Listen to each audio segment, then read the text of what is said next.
यहाँ पे सैनिकों को बैठा के भोजन दिया जाता था 1540 ईस्वी में।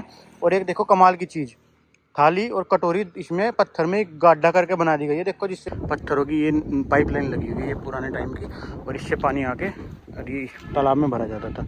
आज के टाइम में भी बिल्कुल बढ़िया कंडीशन में है ये। लेकिन ये लेक के अंदर हमें जाना अलाउड नहीं है, क्योंकि पता नहीं है कितनी गहरी लेक है ये। और ऐसे आगे स्टेप्स उतरते चले जाते हैं, और आगे देखो नंदी जी बैठे हैं। नंदी जी के आगे शिवलिंग है ज़मीन के अंदर, जिसको पूरा अभी तक खोदा नहीं गया है, क्योंकि जैसे ही खोदने शुरू करते हैं यहाँ पे पानी भर जाता है। तो ये लेक है अंडरग्राउंड उसके अंदर। तो ये वापस मैं आ गया हूँ गोल्डन चेरवेट के पास में।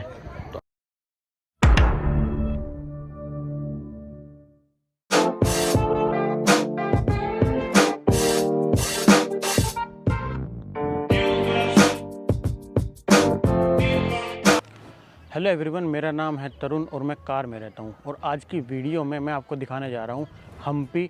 और हम्पी के अंदर जो भी घूमने के लिए जगह है। फ़िलहाल मैं आया हूँ हम्पी के फेमस विरूपक्षा टेम्पल के अंदर।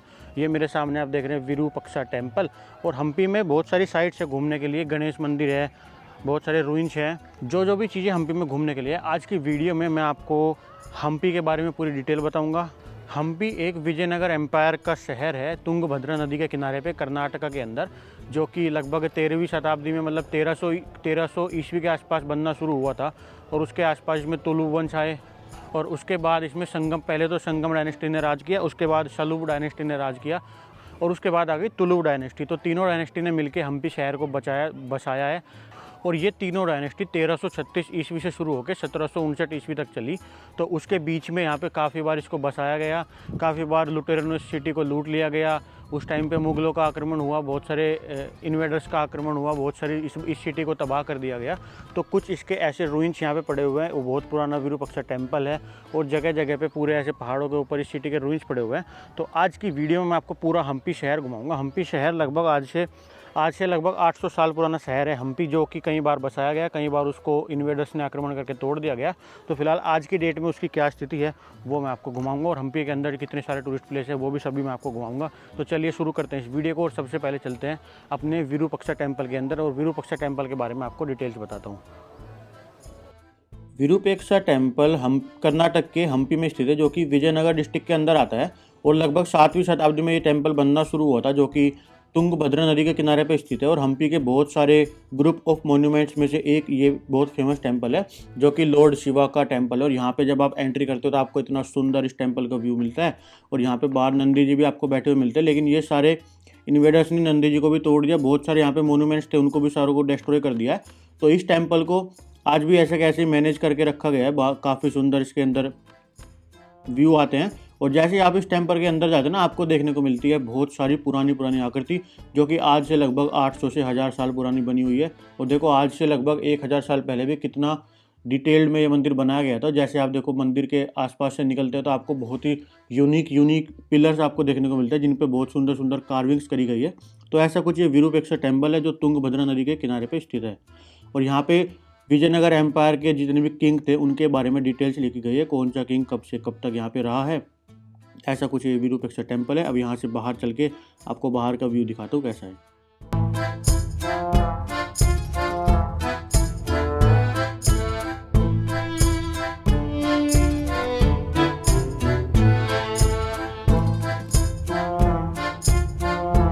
और अब मैं चलते चलते आ चुका हूँ तुंगभद्रा नदी के किनारे पे, जो कि मेरे पीछे आप देख रहे हैं तुंगभद्रा नदी का घाट है।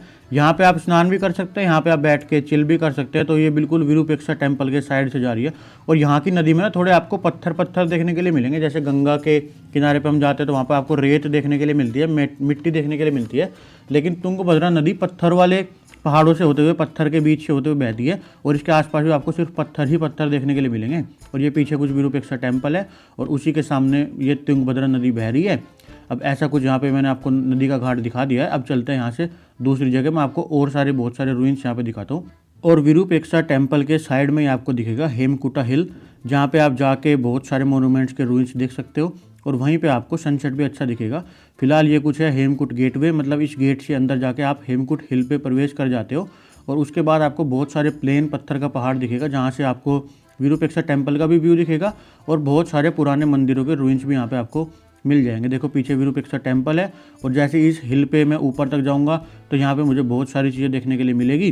तो एक एक करके आपको सारी चीज़ें दिखा दूँ क्या क्या मुझे देखने के लिए मिलता है। और यहाँ के देखो पहाड़ भी आपको बिल्कुल पथरीले मिलेंगे, और ऐसे पथरीले पहाड़ों के ऊपर ही मंदिर बचे हुए हैं। गणेश जी की मूर्ति है, हनुमान जी का मंदिर है, बाकी सब कुछ इस पहाड़ी के ऊपर ही जाके है। तो फिलहाल इस पहाड़ी के ऊपर चलते हैं ऐसे पत्थरों से होते हुए, और ऊपर जाके आपको जितने सारे मोनूमेंट्स यहाँ पे रूइंस पड़े हुए हैं वो सारे मैं आपको दिखा दूँ।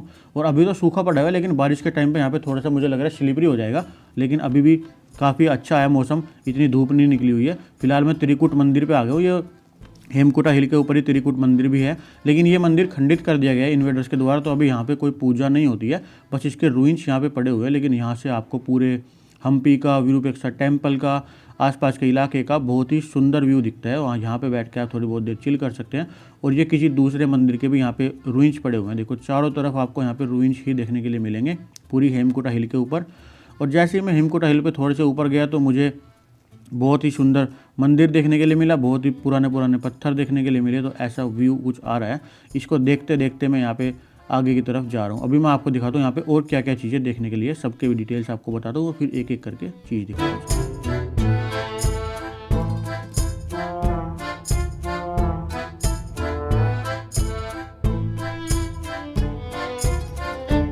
अभी मैं पहुंच चुका हूँ इस हिल के टॉप के ऊपर, और यहाँ पे जो जो मोनूमेंट्स है उसके बारे में यहाँ पे डिटेल्स लिखी हुई है। तो मैं आपको दिखाता हूँ यहाँ पे देखो क्या क्या आपको देखने के लिए मिलेगा। सबसे पहले तो आपको विरूपेक्षा टेम्पल देखने के लिए मिलेगा, जो कि मेरे लेफ्ट साइड में जहाँ से मैं अभी आया हूँ। फिर उसके बाद आपको दूसरा टेम्पल देखने के लिए मिलेगा जो मैंने अभी आपको दिखाया, जिसके रूइंस है।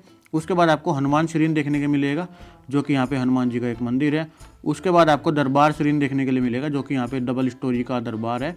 उसके बाद आपको यहाँ पे शशिवे कालू गणेश जी की एक मूर्ति भी देखने के लिए मिलेगी, जो उसके थोड़ा सा आगे जाने के बाद है। और फिर आपको एक कृष्णा टेम्पल भी देखने के लिए मिलेगा, जो यहाँ से नीचे उतरने के बाद दूसरी साइड पे है। तो ये सारी चीज़ें एक एक करके अब आपको विजिट करवाता हूँ। तो चलते हैं पूरी हेमकुटा हिल को विजिट करने के लिए। तो अब आ गया हूँ मैं श्री हनुमान मंदिर पे, जो कि यहाँ पे हनुमान जी का एक छोटा सा मंदिर बना हुआ है, काफ़ी पुराना है। अब जाके आपको इसकी मूर्ति दिखाता हूँ। यहाँ पे पूजा इसलिए नहीं होती है क्योंकि यहाँ पे बहुत सारी मूर्तियों को खंडित कर दिया गया है, इसलिए यहाँ पे कोई पूजा अर्चना नहीं करता है, क्योंकि हिंदू धर्म में खंडित मूर्तियों की पूजा नहीं होती है। अब हनुमान टेम्पल विजिट करने के बाद मैं यहाँ पे देखो डबल स्टोरी बाज़ार में चला गया हूँ, जो डबल स्टोरी का टेम्पल है। और यहाँ पे जगह जगह आपको पत्थरों पे ऐसी ऐसी कार्विंग्स देखने के लिए मिलेगी, जो बहुत ही पुरानी है, लगभग आज से 3 से 4 हज़ार साल पुरानी भी हो सकती है। लेकिन फिलहाल जब ये टेम्पल 1300-1400 ईस्वी में बने थे, उसी टाइम की ये कार्विंग्स मुझे लग रही है। और मेरे पीछे आप ये देख रहे हैं डबल स्टोरी मंडप, जो आज से लगभग 800 से 1000 साल पुराना है। आज भी इसके रूइंस यहाँ पे ऐसे के ऐसे ही खड़े हुए हैं, इसको अभी कोई यूज़ नहीं करता है, सिर्फ ये रूइंस है जिसको हम जाके विजिट कर सकते हैं। तो फिलहाल इस मंडप के अंदर चलते हैं और आपको अंदर से दिखाता हूँ ये डबल स्टोरी का मंडप कैसा लगता है। इसके दोनों तरफ बैठने के लिए जगह है। ऊपर अगर हम इसके नीचे हवन करते हैं तो धुआं निकलने के लिए ऊपर देखो एक जगह छोड़ी गई है। तो काफ़ी मतलब यूनिक मंडप है जो मैंने देखा है, आज से बहुत ही साल पुराना। दोनों तरफ यहाँ पे देखो कार्विंग्स बनी गई है, पिलर्स के ऊपर बैठने के लिए जगह बनी गई है।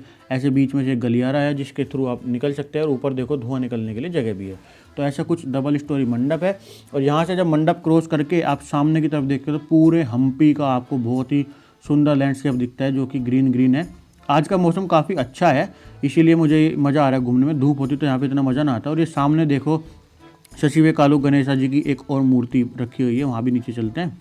फिलहाल ऐसा कुछ हम्पी का मेरे पीछे बहुत ही सुंदर व्यू आ रहा है। अभी मैं हेमकुटा हिल के ऊपर हूँ, अब हिल से मुझे नीचे उतरना पड़ेगा वहाँ पे गणेश जी की मूर्ति देखने के लिए। तो ये कुछ है डबल स्टोरी मंडप और ये कुछ हेमकुटा हिल। तो यहाँ से चलते हैं अब नीचे की तरफ, जहाँ पे हमें गणेश जी की मूर्ति देखने के लिए मिलेगी। तो इस दरवाजे से होते हुए हम पैदल पैदल नीचे की तरफ जा रहे हैं, और नीचे जाके आपको दिखाता हूँ शशिवे कालू गणेश जी की मूर्ति कैसी लगती है। साउथ इंडिया में गणेश जी के बहुत सारे नाम हैं, तो फिलहाल यहाँ पे जो गणेश जी की मूर्ति है उस गणेश जी के रूप को बोलते हैं शशिवे कालू गणेशा। तो ये कुछ दरवाज़ा क्रॉस करके गणेश जी की मूर्ति पे चलते हैं।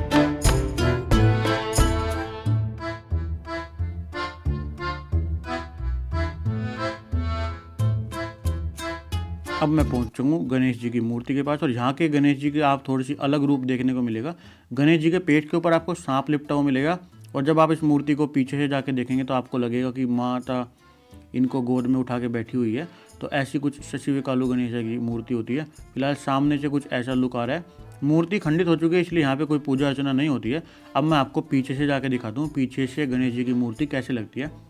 पीछे से जाके जब आप देखेंगे ना, तो साउथ इंडिया में आपको ज़्यादातर मूर्तियाँ गणेश जी की ऐसी ही देखने के लिए मिलेंगी, जिसमें गणेश जी की माँ उनको गोद में लेके बैठी हुई है, और ऐसा लगता है कि वो गोद में लेके गणेश जी को गोद में उठाना चाह रही है और उठा नहीं पा रही है, क्योंकि गणेश जी बहुत बड़े थे हाथी के मुंह लगने के कारण। तो इसीलिए वो गोद में उठा के उनको बैठने की कोशिश कर रही है। तो ऐसी कुछ मूर्ति है, मैं अभी आपको पीछे से जाके दिखाता हूँ। देखो, तो ये कुछ है शशिवे कालू गणेश जी की मूर्ति, जो बैक साइड से ऐसा व्यू लगता है और फ्रंट से मैंने अभी आपको दिखाई दिया। और गणेश जी के पेट पे यहाँ पे सांप भी आपको देखने के लिए मिलेगा।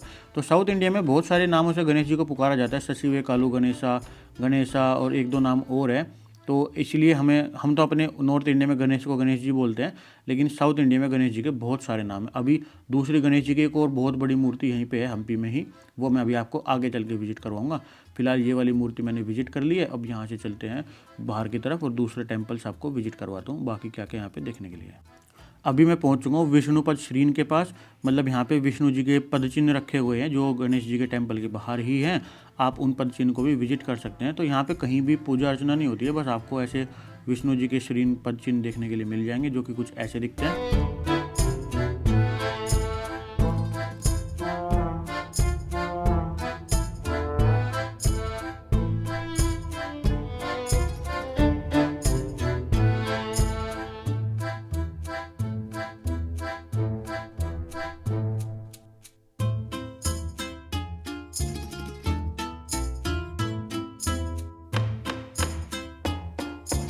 और अब मैं पहुंच चुका हूं कृष्णा बाज़ार में, जो कि आपको कृष्णा मंदिर के बिल्कुल सामने देखने के लिए मिलेगा।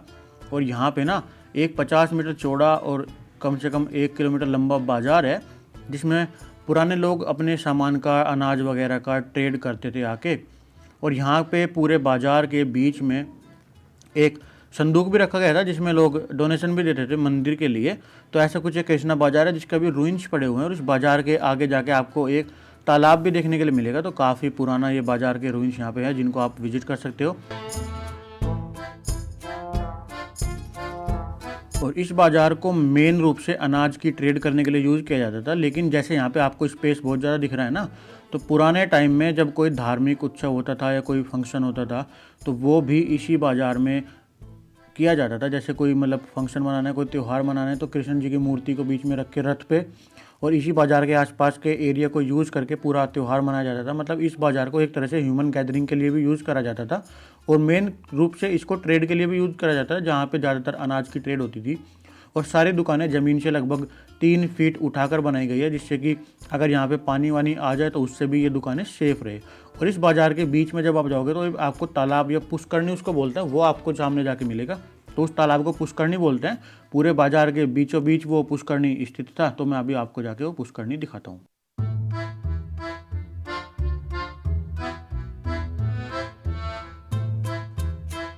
फिलहाल ये कुछ है पुष्करणी या तालाब, जो कि इस बाजार के आखिरी के बीच में स्थित था। तो ऐसा कुछ बाजार लगता है। अब चलते हैं यहाँ से बाहर। अब मैं आपको दिखाता हूँ कृष्णा मंदिर, जो कि बिल्कुल इसी पुष्करणी के सामने है। और यहाँ पे देखो, कृष्णा मंदिर के बाहर एक पत्थर का संदूक रखा गया। जैसे हमारे मंदिरों के बाहर डोनेशन देने के लिए संदूक रखे जाते हैं ना, मतलब दान पेटी बोल सकते हैं इसको। आज से लगभग 800 साल पुरानी दान पेटी कैसी लगती थी। इसके अंदर से आप अपना जो भी दान दक्षिणा होती थी वो संदूक के अंदर डाल देते थे। और ये संदूक अपने कृष्णा टेम्पल के बाहर रखा गया है। मेरे सामने आप देख रहे हैं कृष्णा टेम्पल है, और उसी के सामने की साइड में ये दान पेटी या संदूक या पुराने ज़माने का, इसको बोल सकते हैं दान देने की, दक्षिणा देने की एक जगह बनाई गई थी यहाँ पे रोड पे, जिस पे लोग भागा के अपना दान दक्षिणा देते थे। अब मैं आपको कृष्णा टेम्पल दिखाता हूँ अंदर जाके।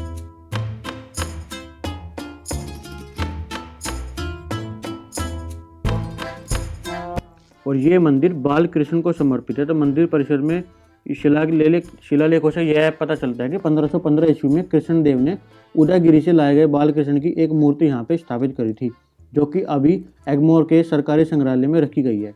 मंदिर 2 संकृतित दीवारों से घिरा है। मुख्य मंदिर, छोटे मंदिर, मंडप, अन्य संरचनाएं आयताकार आंतरिक परिक्षेत्र में है।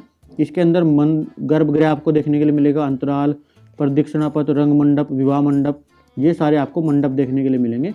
रंग मंडप और महामंडप के स्तंभों को विष्णु के 10 अवतारों सहित जो भी उनके 10 अवतार थे उनकी डिजाइन से बनाया गया है।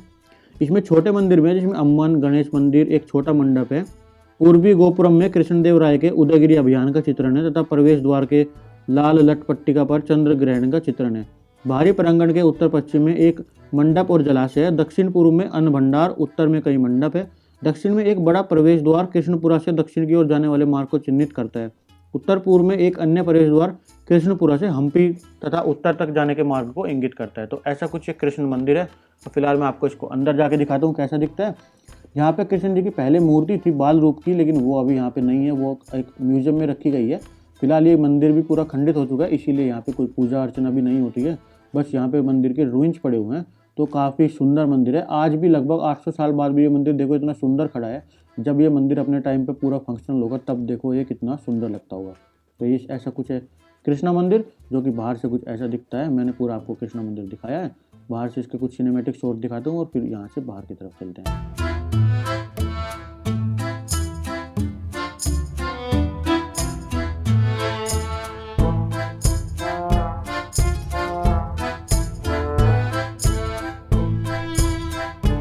और अभी मैं पहुंच चुका हूं विरूपेक्षा टेम्पल जाने के प्राचीन मार्ग पे। अभी तो हम बाय रोड चले जाते हैं, लेकिन प्राचीन काल में पुराने समय में जो विरूपेक्षा टेम्पल जाने का मार्ग था, उस मार्ग से होते हुए मैं वापस से विरूपेक्षा टेम्पल जा रहा हूं। क्योंकि जब मैं यहाँ पे आया हूँ तो कृष्णा मंदिर से निकल के प्राचीन मार्ग से होते हुए विरूपेक्षा टेम्पल की तरफ जाने का ये रास्ता है। अभी तो इसके रूइंस पड़े हुए हैं, यहाँ पे बहुत बड़े बड़े पत्थर भी हैं। तो ऐसा कुछ रास्ता है। यहाँ से होते हुए अब हम वापस चलते हैं विरूपेक्षा टेम्पल की तरफ। यहाँ पे बहुत सारे पत्थर की सीढ़ियाँ हैं, लेकिन अभी सब टूटा पड़ा है। और आपको देखो पहाड़ के ऊपर इतनी पुरानी पुरानी कार्विंग्स भी यहाँ पे देखने के लिए मिलेगी, जो कि आज से लगभग 800 साल पुरानी है। और यहाँ पे इतनी सारी पुरानी नंद जी की मूर्ति भी रखी गई है। तो यहाँ पे बहुत सारे रूइंस ऐसे हैं जो कि जिनके बारे में कुछ नहीं पता है, लेकिन बहुत सारे रूइंस ऐसे हैं जो अभी भी ऐसे के ऐसे ही खड़े हैं, जैसे वो 800 से 1000 साल पहले खड़े थे। तो बहुत बड़े बड़े पत्थर भी रखे गए हैं। इन पत्थरों को ऐसे काट काट के इनके डिज़ाइन बनाए गए हैं, पिलर्स बनाए गए हैं, यहाँ पे रास्ते बनाए गए हैं। क्योंकि ये पूरे पहाड़ जो भी है यहाँ पे आसपास, ये पूरे पथरीले पहाड़ हैं। यहाँ पे मिट्टी के पहाड़ आपको देखने के लिए नहीं मिलेंगे। और ये देखो कितना बड़ा पत्थर किस तरीके से काट दिया गया है। ऐसे कोई बहुत बड़ी मशीन से इसको काटा गया होगा इतने साल पहले भी। आज भी अगर हम इस पत्थर को काटना चाहें तो इतने परफेक्शन के साथ नहीं काट पाएंगे जितने परफेक्शन के साथ ये 800 साल पहले से यहाँ पे ऐसे लाइन वाइज कटा हुआ रखा है। देखो आप देख भी सकते हैं। तो फिलहाल ऐसा कुछ है ये हम्पी का ओल्ड मार्ग विरूपेक्षा टेम्पल जाने की तरफ।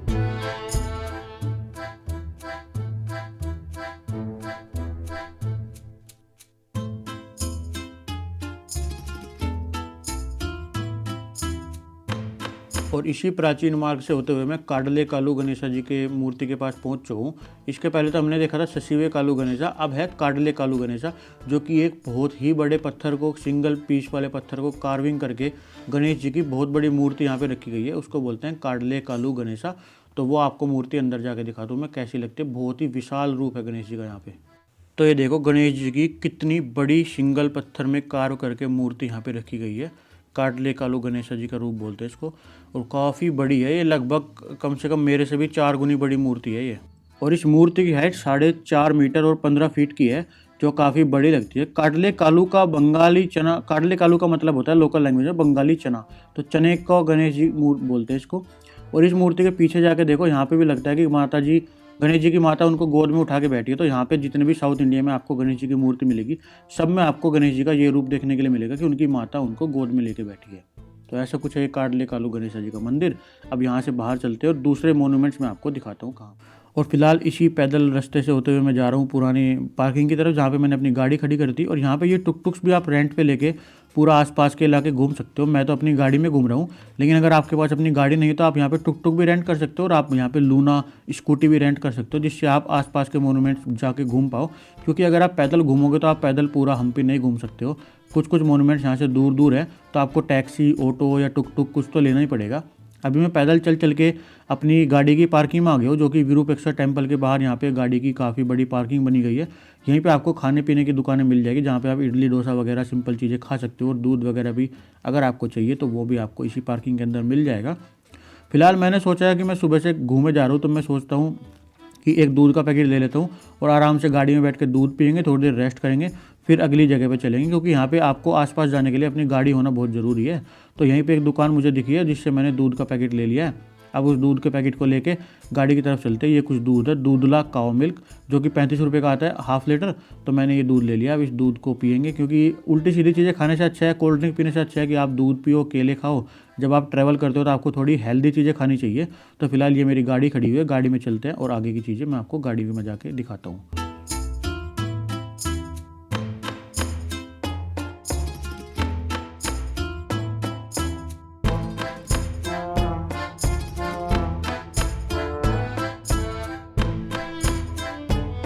दोस्तों मेरे फ़ोन की ना बैटरी ख़त्म हो गई थी, तो फिलहाल मैं अपनी माइक को चार्जिंग मतलब माइक की बैटरी ख़त्म हो गई थी, तो मैंने इसके पहले की जितनी भी वीडियो बनाई है उसमें मेरी आवाज़ नहीं आई है। तो फिलहाल मैं माइक को गाड़ी में चार्जिंग पे लगा कर यहाँ पे आ गया हूँ मोनोलिथिक नंदी के पास। यहाँ पे देखो विरूपाक्षा टेम्पल के बिल्कुल सामने वो विरूपाक्षा टेम्पल है, और उसके सामने देखो नंदी महाराज की कितनी बड़ी प्रतिमा बनी गई है। ये एक ही पत्थर को कार्व करके काट के नंदी जी की मूर्ति बनाई गई है यहाँ पे, नंदी भगवान की। तो ऐसा कुछ है मोनोलिथिक नंदी की मूर्ति। अब यहाँ पे विरूपाक्षा टेम्पल है और विट्ठल टेम्पल है। तो विरूपाक्षा टेम्पल मैंने आपको दिखा दिया, अब चलते हैं विट्ठल टेम्पल की तरफ। ये दुरु भसवाना, इस बुल की मूर्ति को, जो नंदी जी की मूर्ति यहाँ पे रखी है, इसका नाम है ये दुरु भसवाना, और यहाँ पे है विट्ठल टेम्पल। तो अब यहाँ से विट्ठल टेम्पल की तरफ चलते हैं। विट्ठल टेम्पल जाने के लिए आपको ऐसी सीढ़ियाँ चढ़नी पड़ेगी जो काफ़ी ऊंचे पहाड़ के ऊपर है, और ऐसे पथरीले रास्ते से होकर आपको जाना पड़ेगा।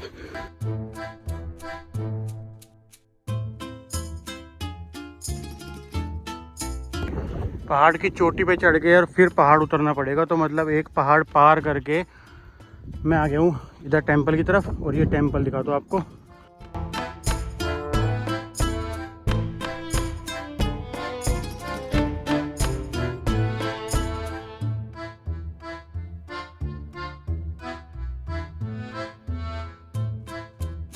तो अभी मैं पहुंच चुका हूँ विट्ठल टेम्पल पर। यहाँ पे ना विट्ठल महाराज की मूर्ति नहीं है, ये सिर्फ टेम्पल के रूइंस है जो आप यहाँ पे विजिट कर सकते हो।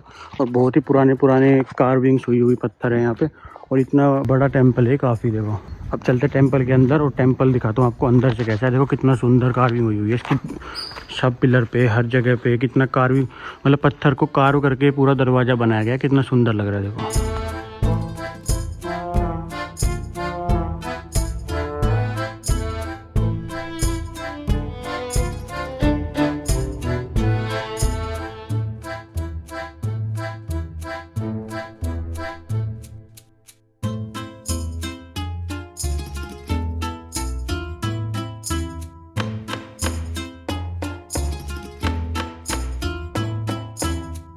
ये जो मैंने अभी आपको दिखाया था अच्युतार्य मंदिर, और इसके आगे देखो कितने सारे रूम्स पड़े हुए हैं पूरे, ये कितना ज़बरदस्त लग रहा है। और ये देखो जिस रास्ते के बीच में से मैं जा रहा हूँ ना, एक पुराने ज़माने का मार्केट टाइप का, मतलब मेन रोड टाइप का है, जिसके दोनों तरफ देखो इस साइड पे दुकानें बनी हुई है, इस साइड पे दुकानें बनी हुई है, और बीच में से ऐसे मंदिर का रास्ता जा रहा है। तो देखो आज से 500-600 साल पहले भी ऐसे मंदिर के बाहर लाइन से दुकानें लगी रहती थी। जब लोग दर्शन करने के लिए जाते थे तो ऐसे ही बीच वाले रास्ते से होकर दर्शन के लिए जाते थे, और साइड में लेफ्ट साइड में दुकानें बनी रहती थी। तो ये आज से 500-600 साल पुराने मार्केट का रूइंस है यहाँ पे। अभी मैं आ गया हूँ पुष्करणी पे, आपको पुष्करणी दिखाता हूँ। देखो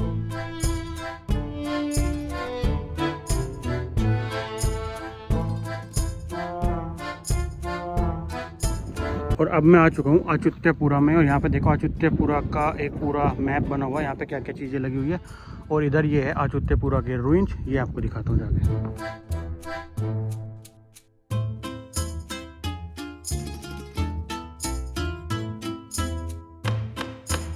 और पूरा अच्युत्यपुरा शहर ये इस पहाड़ी के ऊपर बसा हुआ है, और पहाड़ी के ऊपर ना यहाँ पे चल चल के धूप में हालत ख़राब हो गई है।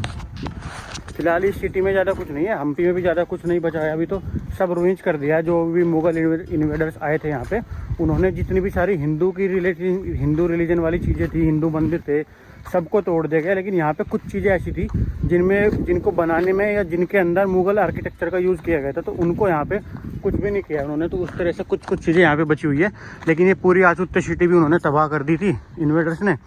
और यहाँ पे देखो विष्णु मंदिर आ गया, विष्णु टेम्पल 2। एक विष्णु टेम्पल मैंने आपको पहले दिखाया था, और ये अच्युत्य मंदिर 2 है। तो ये कुछ ऐसा विष्णु मंदिर का कैंपस है, और ऐसा कुछ ये अच्युत्यपुरा सिटी है। और ये है अच्युत्य राय बाज़ार, अच्युत्य राय सिटी का बाज़ार कॉम्प्लेक्स, जिसके थ्रू मैं चलते हुए भी आया था, जो मैंने अभी आपको दिखाया था। इधर मंदिर में हम बाज़ार से चलते हुए चले जाते थे, और अच्युत्य राय सिटी का ये बाज़ार है, और उस बाज़ार के पार मंदिर है। और दोस्तों इन पहाड़ों को देख के ना ऐसा लगता है कि शोले पिक्चर की शूटिंग भी यहीं पे हुई है। जैसे मेरे पीछे पीछे ना पत्थरों वाले पहाड़ है, शोले पिक्चर में आपने देखोगे ऐसे पहाड़ के कितने आदमी थे। तो गब्बर ऐसा लगता है इसी पहाड़ के ऊपर चढ़ के कहीं से बोल रहा था। ये जैसे पहाड़ है ना, देखो सामने, इन्हीं पहाड़ों पे से बोलता था गब्बर। तो मतलब लग रहा है, ऐसा पक्का नहीं पता मुझे हुई थी कि नहीं हुई थी, पर इन पहाड़ों को देख के ऐसा लगता है कि शोले पिक्चर की शूटिंग यहीं हुई थी। और देखो मैं वापस आ गया हूँ यहाँ पे, ये जो सामने विरूपाक्षा टेम्पल है, और उसके सामने ये बाज़ार है विरूपाक्षा बाज़ार। ये देखो यहाँ पे है विरूपाक्षा बाज़ार, मातंगा हिल, रातनाकुटा हिल, काडलाकेलू हिल गणेशा, काडलेकालू गणेशा, विरूपक्षा टेम्पल बाजार, मोनोलिथिक नंदी तो ये रहे इधर। तो ये पूरा विरूपक्षा बाजार का मैप है। इधर ये विरूपक्षा टेम्पल और उसका बाजार है। और वो खड़ी है मेरी गाड़ी नीचे देखो। अब वहाँ से गाड़ी लेके चलते हैं नरसिंह भगवान जी की मूर्ति के पास। और यहाँ पे देखो 15 जनवरी को भी 35 डिग्री टेम्परेचर हो रहा है, इतनी ज़्यादा गर्मी है। तो ये देखो अभी मैं आ चुका हूँ लक्ष्मी नरसिम्हा जी की मूर्ति के पास, और वो जाके दिखाता हूँ आपको। तो ये देखो यहीं पे नारियल पानी पीते हैं थोड़ी देर, उसके बाद चलेंगे दर्शन करने।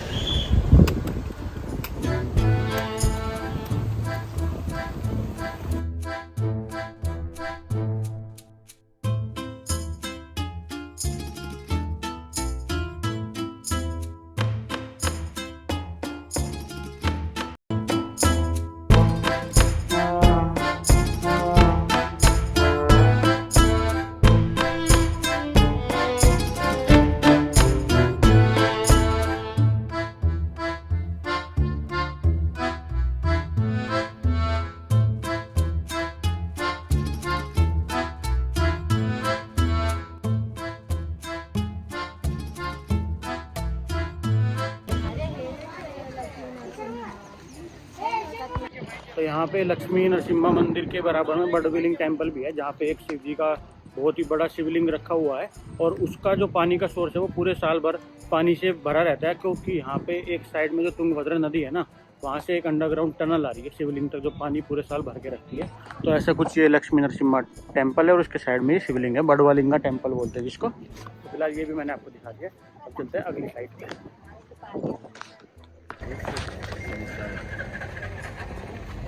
तो फिलहाल मैंने कुछ ज़्यादा सुबह से कुछ खाया नहीं था, तो मैंने एक अमरूद ले लिया। 30 रुपये का एक अमरूद मिला यही टेम्पल के बाहर। तो अमरूद खाते हुए चलते हैं, और टेम्पल को बोलते हैं बाय बाय। ये है कुछ 30 रुपये का कर्नाटका का अमरूद, कितना बड़ा है। तो अभी वापस से मैं अपनी गाड़ी में आ गई और मैं भीम गेटवे मंदिर की तरफ जा रहा हूँ। अब मैं आपको दिखाता हूँ दूसरी साइड। एक साइड पे जितना सब कुछ देखने के लिए था, कृष्ण मंदिर, भगवान नरसिंह का मंदिर, ये पहाड़ी, सब कुछ मैंने आपको दिखा दिया। अब चलते हैं भीम गेटवे की तरफ। अब दूसरा एरिया दिखाता हूँ आपको, हम्पी का।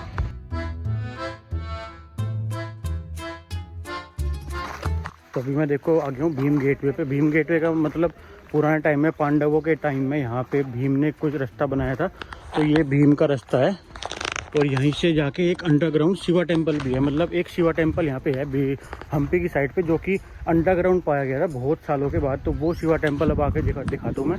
तो फिलहाल ये कुछ है मेरे पीछे भीम गेटवे, जो कि बस ऐसे रूइंस पड़े हुए हैं। यहाँ पे कुछ घूमने के लिए तो कुछ है नहीं। और ये वे पहाड़ जहाँ पे शोले फिल्म की शूटिंग हुई होगी लगता है मुझे। तो फिलहाल ऐसा कुछ है भीम गेटवे। हम चलते हैं अंडरग्राउंड शिवा टेम्पल की तरफ। तो अभी देखो रोड पे चलते चलते मैं आ गया हूँ भोजनशाला पे। पुराने जमाने की भोजनशाला है ये।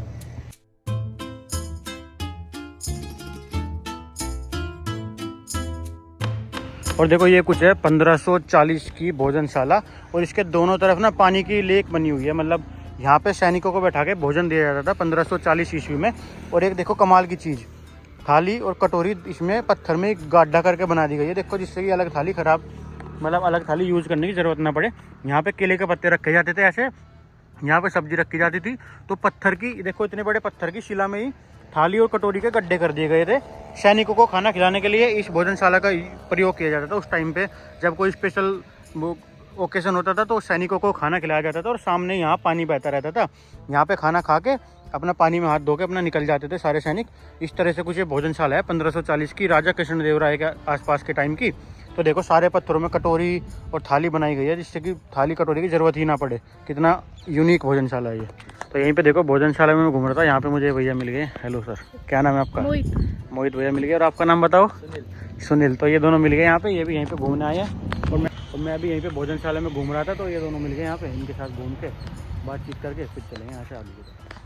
ठीक है जी, ओके। तो अब मैं वापस से अपनी गाड़ी के पास आ गई। अब यहाँ पे एक क्वींस बाथ है, मतलब जहाँ पे रानी नहाती थी वो है, और एक अंडरग्राउंड शिवा टेम्पल है। तो उस तरफ चल रहे हैं बैठ के यहाँ से। पूरा हम्पी घूमने के लिए आपको ये तो ऐसे ऑटो करने पड़ेंगे जैसे ये वाला जा रहा है, या फिर अगर आपके पास अपनी गाड़ी है तो आप अपनी गाड़ी में घूम सकते हैं। तो दोनों तरीके हैं आपको हम्पी घूमने के। ये आ गया क्वींस बाथ। तो फिलहाल ये मेरे सामने है क्वींस बाथ। और देखो ये कुछ मुगल आर्किटेक्चर से बनता जुलता है ना, तो इसको इन्वेडर्स ने कुछ नहीं करा। ये ऐसा कैसा एज इट इज आज भी यहीं पे मौजूद है।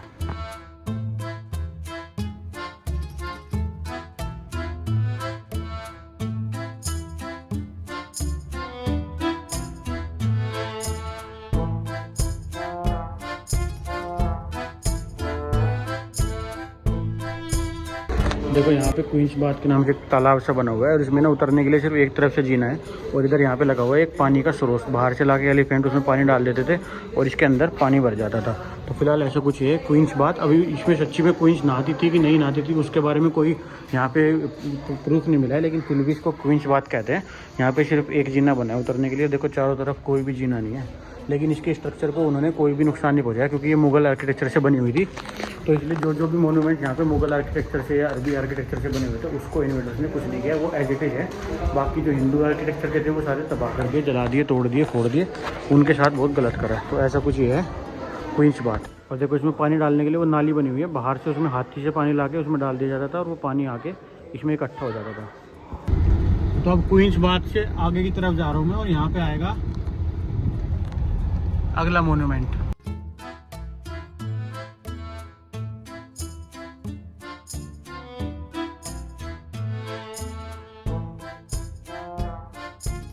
और यहाँ पे देखो एक आ गया मोनोलिथिक स्टोन डोर, मतलब एक बहुत बड़े पत्थर को काट के एक दरवाज़ा बना गया।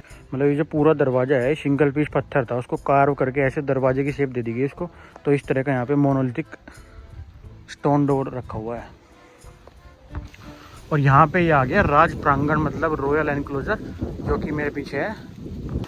तो अभी आ गया मैं राजा के जनता दरबार में, जहाँ पे राजा का जनता दरबार लगता था और जहाँ पे राजा बैठ के जनता की समस्या सुनते थे। तो कुछ ऐसा ही है राज दरबार। अंदर से जाके दिखाता हूँ आपको भी।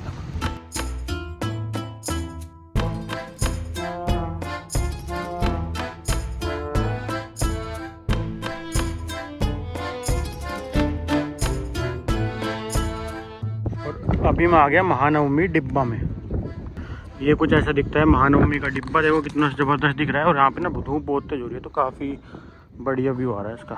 अब इसके ऊपर जाके दिखाता हूँ। ये पूरा राजा का दरबार है, यहाँ पे राजा का दरबार लगता था। तो ऐसा कुछ यहाँ पे कंपाउंड बना हुआ है, इसके बारे में डिटेल बताता हूँ आपको। देखो यहाँ पे ना ये है कुछ महानवमी डिब्बा। इसके अंदर है पब्लिक बाथ है, टी शेप टैंक है, 11 एडमिनिस्ट्रेटिव ब्लॉक है, सीक्रेट चैम्बर भी है महाराजा का, और किंग का ऑडियंस हॉल भी है, और हजारम्मा टेम्पल भी है। तो ये सारी चीज़ें इस साइड में है, ये दिखाता हूँ आपको जाके। तो ये देखो मैं महानवमी डिब्बा के ऊपर आ गया और यहाँ से क्या मस्त व्यू आता है वो दिखाता हूँ आपको। देखो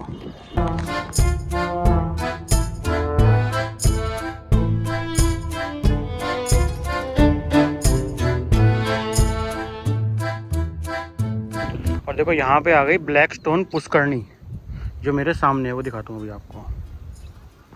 और आर्कियोलॉजिकल सर्वे ने 1988 में इस पुष्करणी को खोद के इसकी खोज करी थी। और यहाँ पे देखो नालियाँ बनी हुई है बहुत सारी पत्थरों की। इन नालियों से पानी लाके और इस पुष्करणी में भरा जाता था। बहुत अलग तरीका है यहाँ पे।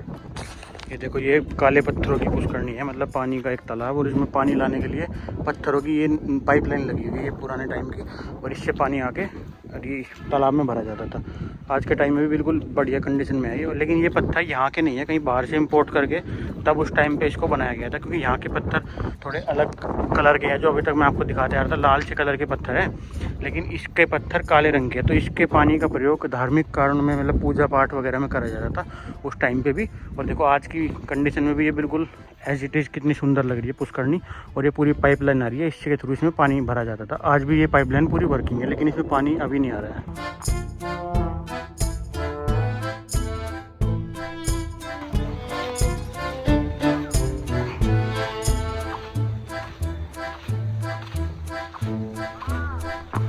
और ये देखो यहाँ पे आ गया सीक्रेट चैम्बर।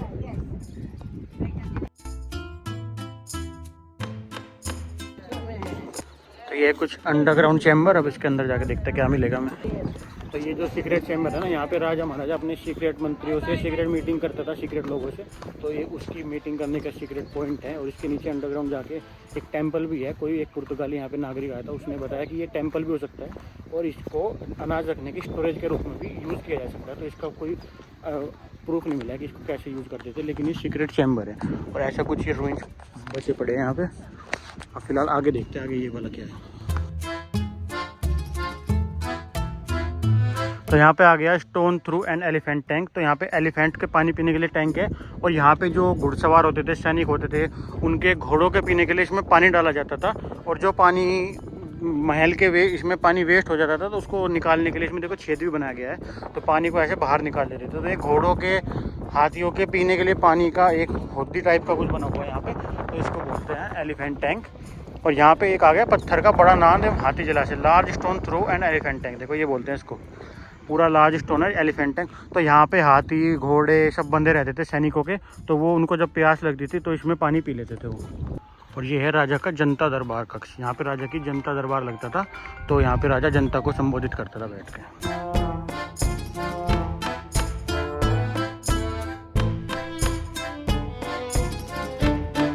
ये देखो मैं आ गया lotus Mahal, elephant stable and रंगा टेम्पल की तरफ।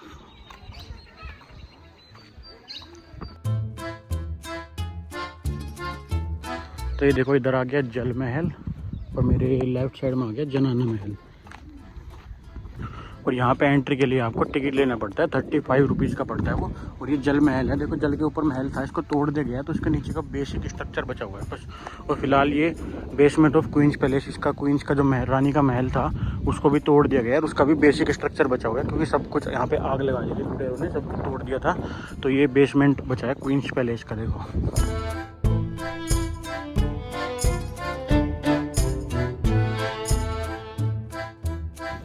ये इधर आ गया है लोटस महल है, तो इसकी कुछ डिज़ाइन लोटस से इंस्पायर है, तो इसलिए इसको इंडो इस्लामिक शैली में लोटस महल कहा गया है। तो ऐसा कुछ एक मंदिर टाइप का यहाँ पे बनाया गया है जो कि इंडो इस्लामिक शैली का है, इसलिए इसको तोड़ा नहीं गया है। अगर इंडो इस्लामिक हो या इस्लामिक का जहाँ भी थोड़ा बहुत भी यहाँ पे स्ट्रक्चर थे, सारे जियो के तो खड़े हैं, बाकी सब इन्वेडर्स ने तोड़ दिए थे। तो ये तो लोटस महल, और इसके सामने एक कुआं बना हुआ है, बहुत पतला, बहुत छोटा और बहुत पुराना। देखो कितना गहरा कुआं है ये। तो इसी के महल के बाहर बना हुआ है ये। अब यहाँ से आगे चलते हैं।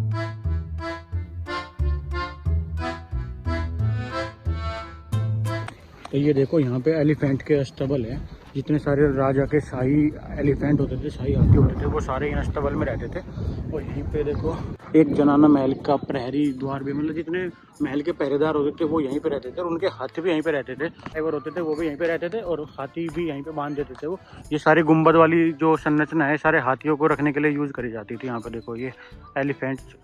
तो वैसे तो आपको पूरे हम्पी में रूइंस देखने को मिलेंगे, लेकिन ये इंडो इस्लामिक आर्किटेक्चर की स्ट्रक्चर्स हैं, तो इसको मुसलमानों ने, जो भी मुगलों ने आक्रमण किया, तो इसको नहीं तोड़ा, क्योंकि ये मुगल आर्किटेक्चर के द्वारा बनाए गए थे। तो इसलिए उन्होंने सोचा कि ये अपने लोगों के द्वारा बनाई गई बिल्डिंगें हैं, तो इसको नहीं तोड़ते, तो इसको उन्होंने ऐसे एज इट इज छोड़ दिया है।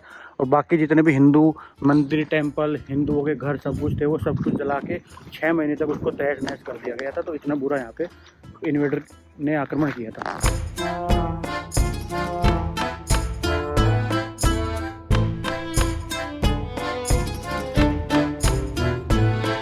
ये है कुछ रंगा टेम्पल्स के रूइंस, क्योंकि यहाँ पे ये हिंदू टेम्पल था, तो इन्वेडर्स ने इसका बिल्कुल एक भी पीस नहीं छोड़ा, सब तोड़ दिया। देखो यहाँ पे बस इसके रूइंस बचे हुए हैं, जिसमें आग लगा दी, इसके ऊपर का जो स्ट्रक्चर था सब जल के खाक हो गया।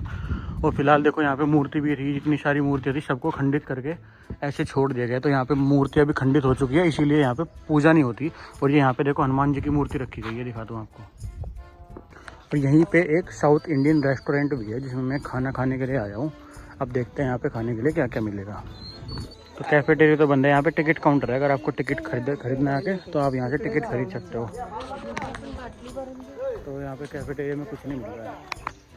तो ये देखो अभी मैं आ गया अंडरग्राउंड शिवा टेम्पल पे, जिसके बारे में मैं आपको बात कर रहा था।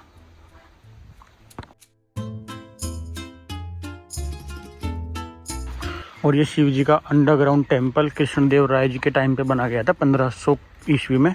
और इसके बहुत सारे पार्ट अभी भी पानी के नीचे है, इसलिए इसको पूरा खोदा नहीं गया है। तो जितना भी ये रिमेन्स है, ये इसका टॉप लेवल है। ये जो मंदिर है शिव जी का, ये अंडरग्राउंड है, मतलब ज़मीन के नीचे खोद के गहरा करके उसको बनाया गया है। और ये ऊपर का हिस्सा खोल के अभी पब्लिक के लिए ओपन कर दिया गया है, लेकिन पूरा मंदिर अभी तक एक्सकेवेट नहीं किया गया, क्योंकि इसका ज़्यादातर हिस्सा पानी के अंदर है। और देखो इसका नाम है प्रसन्न विरूपक्षा टेम्पल। और ऐसा कुछ इसका एंट्री गेट है, काफ़ी ग्रैंड मंदिर है ये। लेकिन ऐसे जैसे हम स्टेप्स उतरते जाते हैं, अंदर गहरा होता चला जाता है। देखो मैं अभी अंदर जाके दिखा दूँ आपको। ये कुछ अंडरग्राउंड शिवा टेम्पल है, और यहाँ के बाद इसमें पानी है, मतलब ये एक गुफा है, गुफा नहीं कह सकते, मतलब एक नहर है, लेक है, जो भी है। यहाँ पे देखो कभी नंदी जी विराजमान होते होंगे, तो ये तोड़ दिया गया सारा। और उसके बाद ये अंदर सारा हिस्सा मंदिर का पानी के अंदर है, नंदी जी। और देखो इस मंदिर को अंडरग्राउंड टेम्पल इसलिए कहते हैं कि यहाँ से मंदिर की शुरुआत हुई है, और यहीं पे इसमें लेक आ गई। और ये लेक के अंदर शिव जी का मंदिर है। ये लेक के अंदर हमें जाना अलाउड नहीं है, क्योंकि पता नहीं है कितनी गहरी लेक है ये।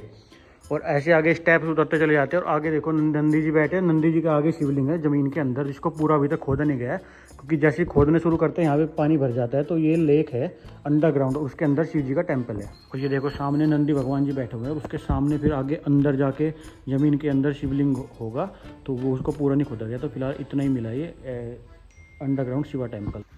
अब चलते हैं यहाँ से बाहर की तरफ। तो ये रास्ते में आ गया था। अब इस वाले एरिया को भी मैंने घूम लिया है। अब लास्ट में सिर्फ एक चीज़ बची है जो 50 रुपये के नोट पे है, चेरोएट टेम्पल, उसके पास चलते हैं और वो भी मैं आपको दिखाता हूँ आज की डेट में, क्योंकि अभी सनसेट होने वाला है। फिर पहाड़ के ऊपर जाके सनसेट एंजॉय करेंगे। तो देखो वापस से मैं पार्किंग में आ गया। अब यहाँ से चलते हैं चेरोएट टेम्पल पे, जहाँ जो 50 रुपये के नोट पे फोटो है ना, चेरोएट टेम्पल देख के आता है कैसा है।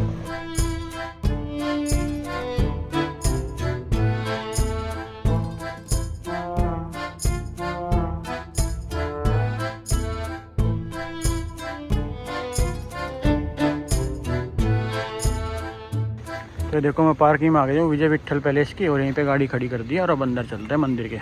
टेंपल जाने के लिए ना इलेक्ट्रिक रिक्शा चलती रहती है यहाँ से, जिसका 20 रुपये का अप एंड डाउन का टिकट है। तो ये लेके ऊपर चलते हैं, क्योंकि नहीं तो 1 किलोमीटर की वॉक है, तो टिकट ले लिया मैंने।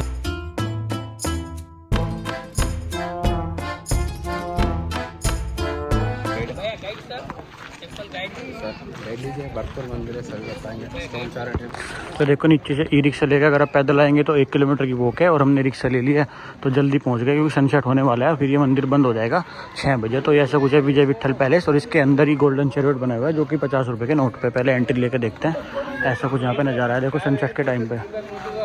और यहाँ पे एंट्री लेने के लिए आपको भी 35 रुपये का टिकट लेना पड़ेगा, जो कि आप बार कोड स्कैन करके भी ले सकते हैं और काउंटर से भी ले सकते हैं। तो फिलहाल मेरी एंट्री हो गई है विजय विट्ठल पैलेस के अंदर। ऐसे कुछ उसके रूइंस पड़े हुए हैं, और देखो मैं दिखाता हूँ आपको कितना मस्त व्यू आ रहा है सनसेट पे। और ये रहा अपना गोल्डन चेरोट, जो कि 50 रुपये के नोट के ऊपर भी है।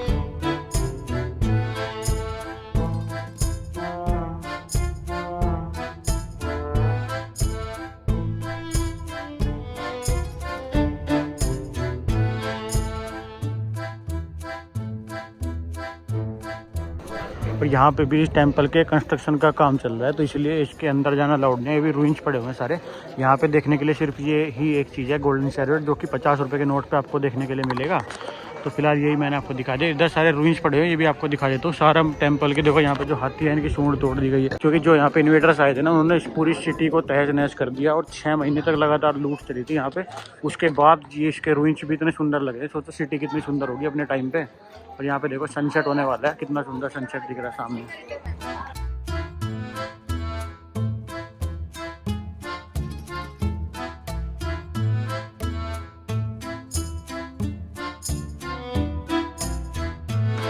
अब यहाँ पे टेंपल के अंदर चलते हैं। पीछे वाले टेंपल के अंदर आप जा सकते हैं, तो अंदर चल के शूज़ निकाल के अंदर चलते हैं।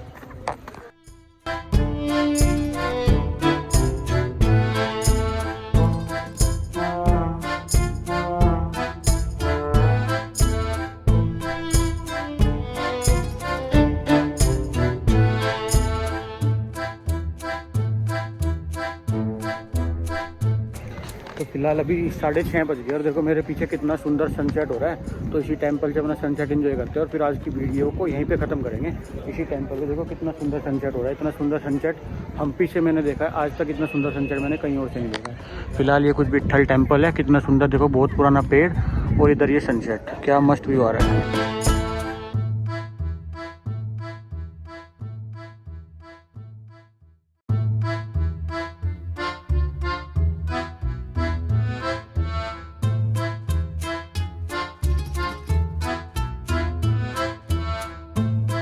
और ये देखो विट्ठल टेंपल के बाहर भी, जैसे हर टेंपल के बाहर एक मार्केट बना होता है ना, तो विट्ठल टेंपल के बाहर भी एक मार्केट बना हुआ है। देखो पूरी लाइन से दुकानें लगी हुई है और दोनों तरफ, और बीच में जाने का रास्ता है। तो ये मार्केट भी ऐसा कुछ है, और इधर ये कुछ है विट्ठल टेंपल का एंट्री गेट।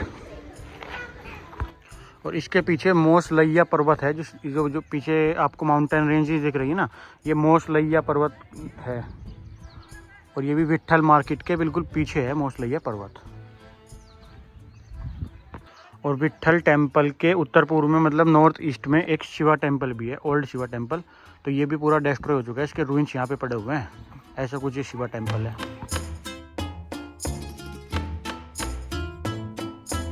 और मुगलों ने ना सारे शिवा टेंपल, जितने भी यहाँ पे टेंपल थे, सबको बुरी तरह से डिस्ट्रॉय कर दिया। देखो यहाँ पे बस रूइंस बचे हुए उनके, बहुत बुरा 6-8 महीने तक 6 महीने तक शायद लूटा था पूरी हम्पी सिटी को। जब इन्वेडर्स यहाँ पे आए थे तो इतना कुछ सुंदर सिटी था। देखो इतने पुराने पुराने स्ट्रक्चर आज भी कितने सुंदर लगते हैं, और इतना सुंदर यहाँ पे सनसेट देखने को मिल रहा है, आज तक कहीं नहीं देखा होगा आपने।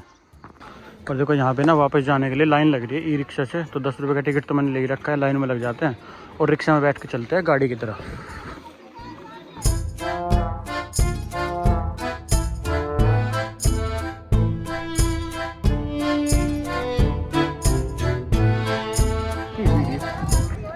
तो आज की वीडियो में मैंने आपको हम्पी शहर की सारी चीज़ें घुमा दी है, तो फिलहाल इस वीडियो को यहीं तक रखते हैं। अगर आपको ये वीडियो अच्छी लगे तो इस वीडियो को लाइक करें और मेरे चैनल को सब्सक्राइब करें पूरे 100 दिनों तक इंडिया की 100 अलग अलग जगहों की अलग अलग वीडियोज़ देखने के लिए। Thank you so much for watching, have a nice day, bye bye. मिलते हैं जल्दी नेक्स्ट वीडियो में नेक्स्ट टॉपिक के साथ नेक्स्ट लोकेशन पे। तो यहीं पे विरूपाक्षा टेम्पल के पास ही मुझे पार्किंग मिल गई जहाँ पे बहुत सारी गाड़ियाँ खड़ी हुई है। तो आज की रात मैंने यहीं पे कैंपिंग कर ली, और यहीं पे देखो मैगी बन रही है अपनी, क्योंकि यहीं पे मैंने मैगी चला दी अपनी, क्योंकि यहाँ पे ना बहुत सारे लोग ऐसे ही बना रहे हैं। खाने पीने का मुझे ज़्यादा कुछ खास मिला नहीं, तो फिलहाल मैगी बना रहा हूँ मैं गाड़ी के अंदर, मैगी खाते हैं आज।